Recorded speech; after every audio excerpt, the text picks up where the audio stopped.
It is really cold and snowy and blustery today, but just a few days ago, I was outside putting plants in the ground. I'm not worried about them because they are today's plant of the week, hellebores. I love hellebores, and I haven't always been able to grow them, but here in Colorado, they do really well in one part of my garden, and I'm going to show you that today. Hellebores are such a welcome addition. They come up in late winter, early spring, and they are just kind of one of those lovely surprises. They're up before even the bulbs are. They make a fantastic cut flower.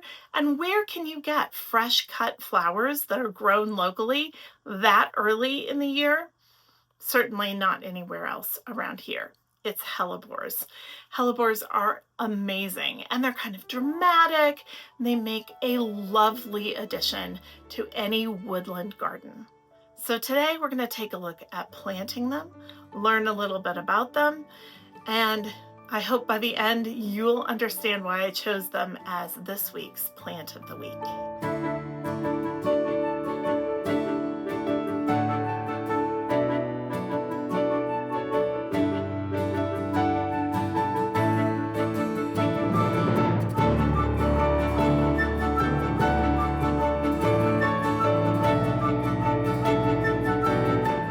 So before we get started, first of all, I hope you will like this video and hit the subscribe button so you never miss a thing. And speaking of never missing a thing, I have a Substack which lands in your email box once or twice a week and is full of all kinds of gardening information and tips and inspiration, interviews, all kinds of things. So this is your invitation to subscribe to that as well. The link to subscribe is down below in the caption. Okay, let's get started. Hellebores. Hellebores is actually a pretty large group of plants, and there are two main varieties that are available commercially. There's Hellebores orientalis. So this is commonly known as the Lenten rose, and it's the most common in garden centers in North America. There's a wide range of colors and sizes and shapes to flowers in Hellebores orientalis. There's been lots and lots of commercial breeding over the years. They come in blacks and purples, and there's light greens and whites, and they are quite dramatic. They are shade-loving plants. I keep mine in full shade. Some people can grow them in part shade, but they love to hang out under a deciduous tree or in amongst your shrubs. They're fantastic. The other type that is commercially available is Hellebores niger, and they are very similar. They also like to hang out in shade or part shade. They are largely white flowers, and they're a little less cultivated. There are fewer varieties of them, and they're harder to find, but they are beautiful. And together, this is the group of plants that we tend to know commercially as hellebores.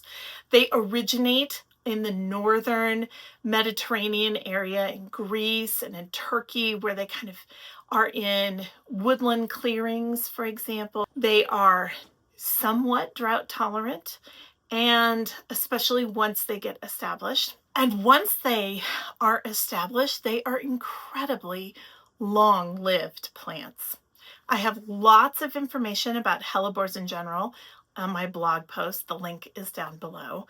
But now let's take a look at hellebores in my little woodland garden. I'm going to plant a few and give you some tips for growing them and for using them as cut flowers too. This week's plant of the week is hellebores. I have not always lived where I could grow hellebores, and in fact, these varieties are relatively new. They have been developed for colder climates because hellebores originally are from a much more temperate climate, but these sweet flowers are the first of the year to bloom. In fact, mine, like this one in the ground, have been blooming for well over a month, which is astonishing. they were up in the first week of February. That's really unusual. Usually it's the end of February, first part of March. But our winter's been so warm and dry that they just bloomed. They're gorgeous. So over here, this is, for lack of a better term, a woodland garden.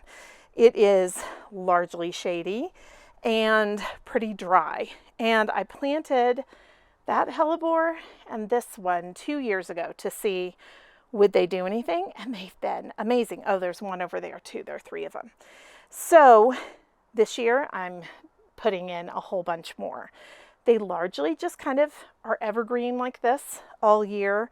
And you don't even really, I want to say, notice them. The foliage is really beautiful though. It's this deep green, and it has, on some of the varieties, there's kind of a purple undertone to it, which is lovely.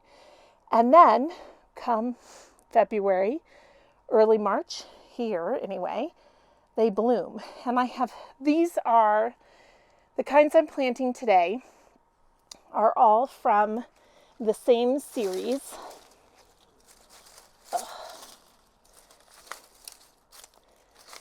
These are all from the Ice and Roses series, and I have 3 different varieties here. This is the red,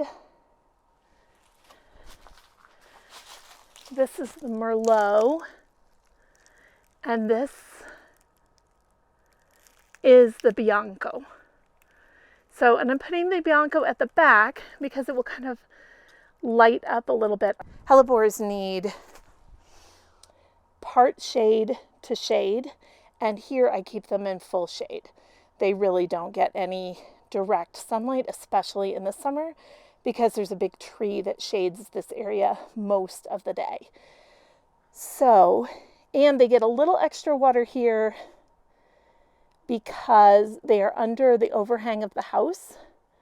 So I make sure that they get a little bit of extra water every time I run the hose.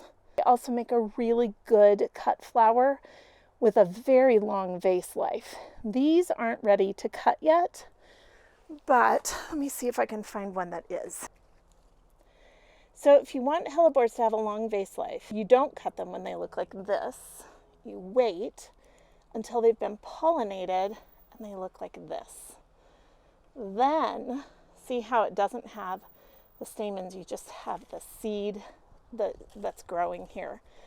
Then they're ready to, and they'll have a nice long vase life. But if they're still like this, they'll wilt in like a day.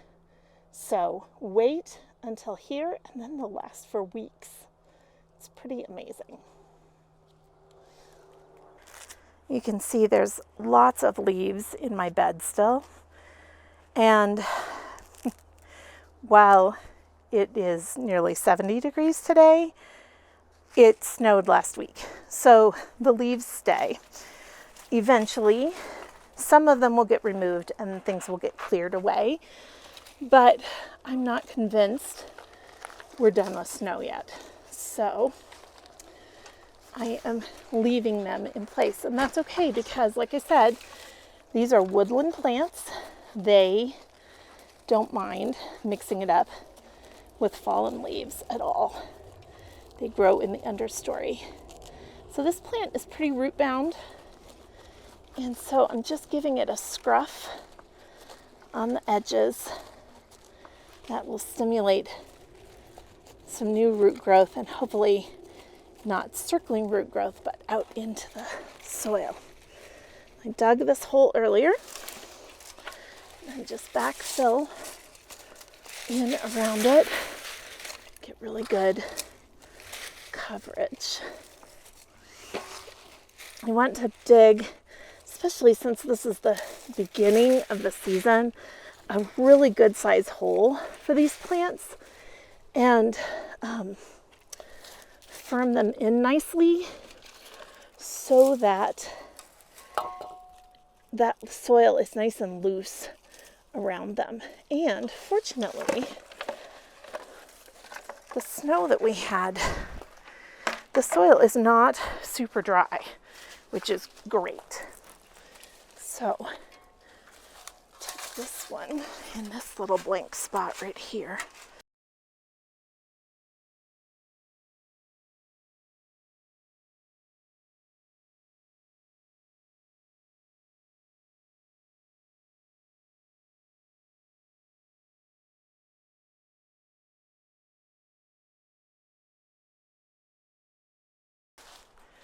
So you can see, pretty seriously root bound. So just scruff that up. You can even take a shovel or a tool and break up these roots just a little bit, and that will stimulate root growth. And what we don't want is for the plant to just grow roots in a circle and essentially be root bound even in the hole that it's growing in. So just rough them up. Doesn't have to be a lot, just a little. There. All right. Here we go.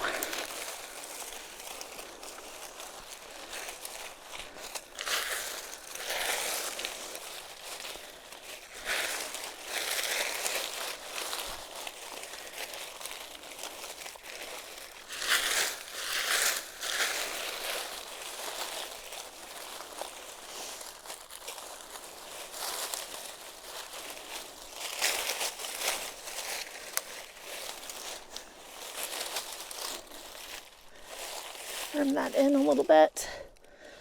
Once I get these all planted, I will give them a good drink. So that is a job well done. We have hellebores in a lovely little mass, a woodland mass. And I think there are now 5 different varieties here, which is really fun. I will give these a good water. Remember, you're not watering in plants necessarily to give them a drink, though that's helpful. But what you're doing is settling that soil in around their roots. And that is really important. You're getting air pockets that may have developed in the planting process out and settling their roots in. So, aren't they beautiful? I'll be cutting some for my table in the next couple of days too, I'm sure. But it's a little bit of food for the bees that are out early. And you know, it's funny, I never see bees on there, but they do get pollinated. So I would suspect maybe late in the afternoon when the sun is shining on them a little bit, or earlier in the mornings maybe. I don't know. Since they're clustered around what is the hot water heater exhaust, they do stay a little bit warmer, and on those cold mornings that might be very attractive for some insects. So I will issue one word of caution. I understand that hellebores have been found naturalizing in a few locations out in the wild, including in the Atlanta area. So I have not heard of that or seen it here in Colorado, but they do have some of the characteristics that can make for an aggressive or even invasive species. So if you live in a more temperate area, you might want to double check and make sure that hellebores are not causing a problem in your area. I haven't heard of that happening here in Colorado, and I haven't seen it here either. I planted 3 plants. I still have 3 plants several years later. They have not created more plants, and my guess is these are sterile or semi-sterile varieties, but it's something to think about. So that's it. Thank you so much for watching. I hope you'll hit the like button and the subscribe button too. And don't forget to subscribe to my Substack. That link is down below. Plus there are links to lots more information as well. If you have questions or comments, drop them below and I'll be sure to answer them. And don't forget to like and subscribe. Happy gardening.